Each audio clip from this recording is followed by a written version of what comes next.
now from the Valley Chevy Dealers Traffic Center. Let's check in with Detour Dan. Are we wild or mild in the 7 o'clock hour?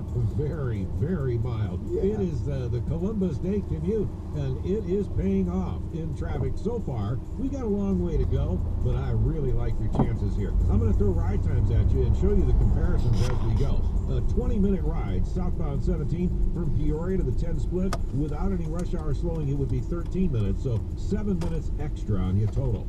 It's less than that on the 51.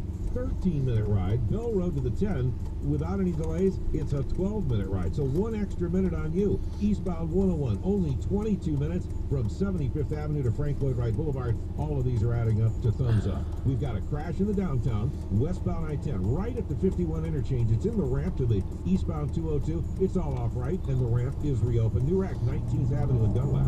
This traffic report brought to you by Panera Bread. Try the new Chipotle chicken, scrambled egg, and avocado breakfast wrap at Panera. And pair it with freshly ground and brewed coffee. Breakfast that's fast, not fast food. Panera, food as it should be. Detour Dan, KTR News. After a gorgeous weekend, this stretch of near normal temperatures continues. It'll be sunny and just a little cooler today with a high of 90. Then